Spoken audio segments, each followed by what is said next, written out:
Shalom, selamat pagi. Pada hari ini kita akan kembali bersama-sama mendengar janji-janji Tuhan untuk setiap kita, terutama untuk jemaat yang saya layani, yaitu PD Immanuel, di mana sudah 4 bulan lebih kita tidak berjumpa. Saya sangat rindu sekali suatu saat kita akan bisa berdoa bersama-sama kembali. Sebelumnya kita mendengar firman Tuhan, marilah kita memuji Tuhan dulu satu lagu yang ingin saya lakukan setiap pagi kalau saya bangun jam 2, jam 3. Biarlah Anda tahu bahwa pujian ini mengandung kuasa yang sangat luar biasa di dalam setiap kehidupan kita. Saat ini ku datang dalam hadirat-Mu, ku pandang wajah-Mu tersenyum penuh kasih, ku ucapkan selamat pagi Bapa terkasih. Terima kasih berkat-Mu sepanjang hari ini. Saat ini ku datang dalam hadirat-Mu, ku pandang wajah-Mu tersenyum penuh kasih, ku ucapkan selamat pagi Bapa terkasih. Terima kasih berkat-Mu sepanjang hari ini. Glory, haleluya, glory, haleluya, glory, haleluya, glory, haleluya, glory, haleluya, glory, haleluya, haleluya, glory, haleluya, haleluya, glory, haleluya. Mari kita berdoa. Bapa di surga, selamat pagi Tuhan Yesus. Biarlah sebentar Tuhan Hamba akan menyampaikan firman Tuhan untuk memberikan kabar baik, memberitakan kabar baik untuk setiap umat Tuhan, jemaat Tuhan yang pagi hari ini mendengar sabda-Mu Tuhan. Berkata-katalah Tuhan kepada kami semua, termasuk pada hamba-Mu sendiri Bapa. Hamba sangat bersyukur untuk hidup ini Bapa, di mana Engkau jadikan kami selalu berhasil. Oleh karena itu Tuhan, izinkan setiap anak-anak-Mu yang mendengar firman Tuhan pada hari ini, Kau jadikan berhasil dalam setiap apa yang mereka kerjakan. Itulah doa hamba selalu Tuhan. Biarlah kiranya semua jemaat yang hamba pimpin, yang hamba layani, semuanya Tuhan jadikan berhasil. Terima kasih Tuhan. Dalam nama Tuhan Yesus, hamba sudah berdoa dan hamba sudah bersyukur. Yang percaya katakan, amin. Shalom, saudara-saudara yang dikasihi oleh Tuhan Yesus. Pada pagi hari ini saya akan beri tema khotbah kepada saudara. Sesungguhnya Tuhan punya rencana untuk setiap kita untuk berhasil. Oleh karena itu, Anda harus ingat firman Tuhan ini. Nah, ada dalam kitab Mazmur 1 ayat 1-3 jelas dikatakan, saya akan bacakan saudaraku ya, Mazmur pasal 1 ayat 1-3. Diperhatikan bahasa ini, karena ini bahasa Indonesia. Tentu Anda ngerti bahasanya ya. Jalan orang benar dan jalan orang fasik. Berbahagialah orang yang tidak berjalan menurut nasihat orang fasik, yang tidak berdiri di jalan orang berdosa, dan yang tidak duduk dalam kumpulan pencemooh. Tetapi yang kesukaannya adalah Taurat Tuhan, dan yang merenungkan firman itu siang dan malam. Dia akan seperti pohon yang ditanam di tepi aliran air, yang menghasilkan buahnya pada musimnya, dan yang tidak layu daunnya, dan apa saja yang diperbuatnya menjadi berhasil. Inilah janji Tuhan kepada kita semua, bahwa Tuhan punya rencana supaya kita berhasil. Itulah tema khotbah saya pada hari ini. Tuhan punya rencana supaya kita berhasil. Nah, bagaimanakah untuk kita mencapai keberhasilan itu? Saudara harus tahu ayat-ayat firman Tuhan. Oleh karena itu, renungkan firman Tuhan siang dan malam.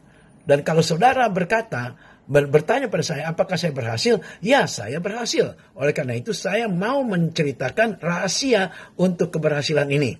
Nah, satu ayat yang paling penting yang harus Anda ingat, yang harus Anda hafalkan adalah, supaya ayat yang menjadi rema adalah kitab Ulangan 7 ayat 12. Itu ada satu tema di atasnya tertulis bahwa janji berkat. Berarti Tuhan sudah menjanjikan berkat buat anak-anak Tuhan.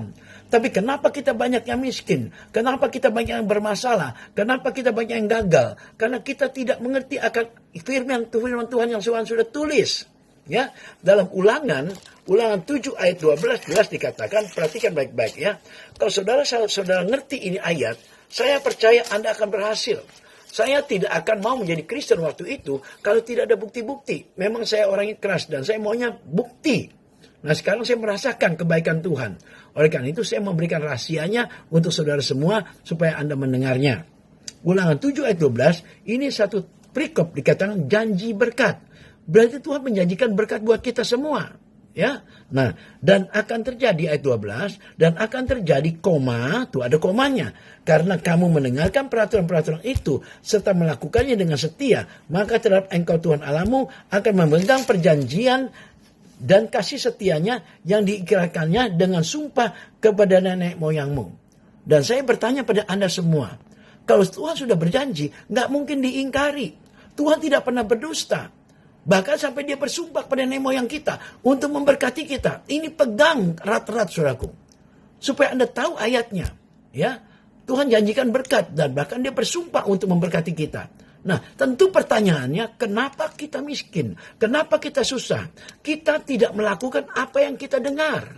Di situ jelas dikatakan dan akan terjadi, artinya pasti terjadi. Lah bahasa Indonesia kan tahu dan akan terjadi, pasti terjadi. Nah, tetapi ada karenanya. Karena kita harus mendengar peraturan-peraturan itu serta melakukan. Bukan cuma dengar. Kalau Anda cuma dengar, Anda tidak melakukan, ya Anda tidak akan dapat. Otomatis. Misalkan saya mau memberikan Anda satu berkat, uang 200.000 pada saudara.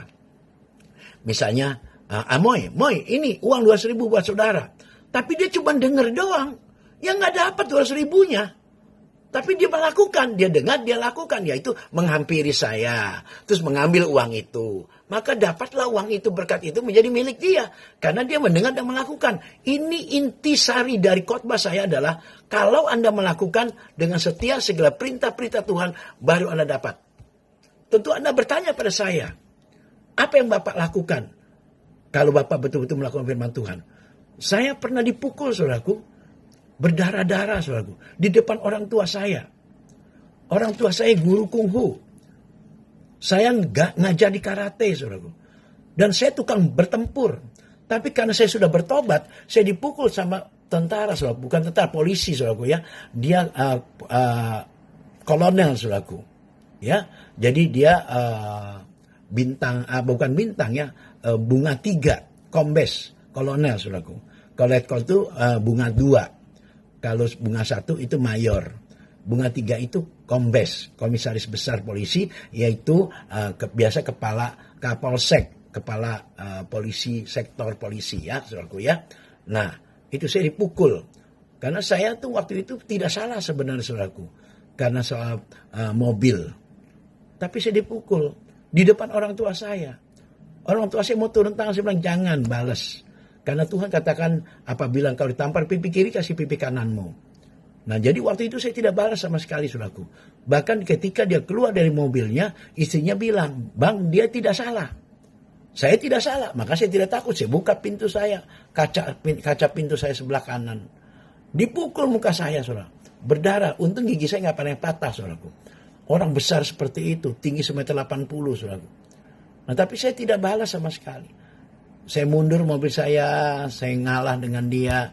Nah, dalam waktu 3 hari, saudaraku, karena saya tidak membalas dengan tulus, tapi Anda mengampuni bukan ngegerutu, saudaraku.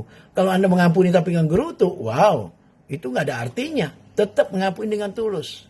Ya, saya tidak marah-marah, saya nyerah, ya udahlah. mungkin saya punya salah, ya, jadi saya harus kena pukul ini. Nah, jangan lihat kesalahan orang, lihat pada diri sendiri, maka Anda tidak pernah membenci siapapun, saudaraku.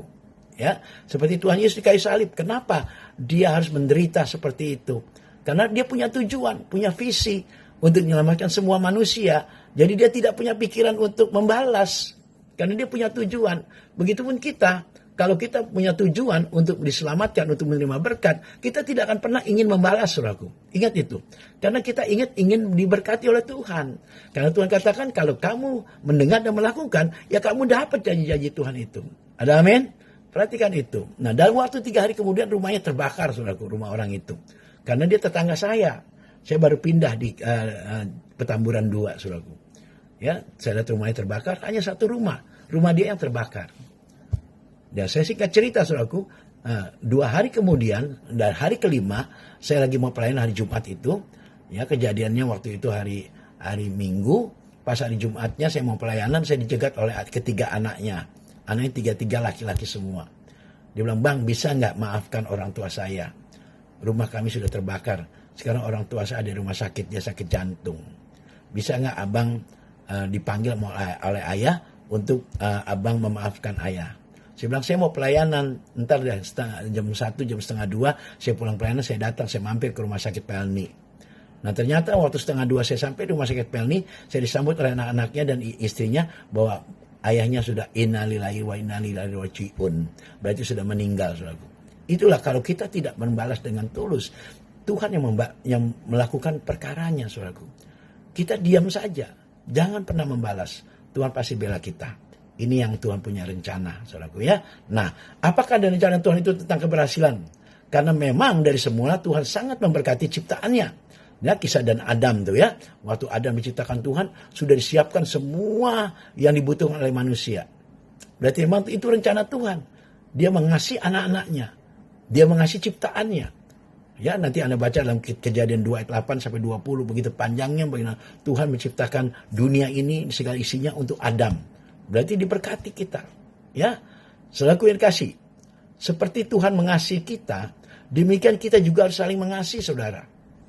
Kenapa Tuhan melarang kita untuk membalas? Karena kita saling mengasihi walaupun musuh kita sekalipun. Bahkan Tuhan katakan, doakan musuhmu. Ya, seperti yang Tuhan ajarkan, hendaklah kita saling mengasihi. Oleh karena itu mulai hari ini saya ajarkan saudara, kalau Anda ingin berhasil dan ingin rencana Tuhan itu terjadi di hidup saudara, jangan pernah membalas. Ya, tetaplah berbuat baik kepada semua orang, terutama untuk keluargamu, untuk saudara-saudaramu seiman. Ya, itu. Nah, nanti ini yang pertama, saudaraku. Nanti kita akan lanjut yang kedua. Saya berharap Anda terus dengarkan khotbah saya karena ini belum selesai, saudaraku, ya. Shalom. Nanti kita sambung yang kedua. Anda jangan putuskan nanti, tetap dengar khotbah saya ini. Ini berkat buat saudara. Tuhan memberkati.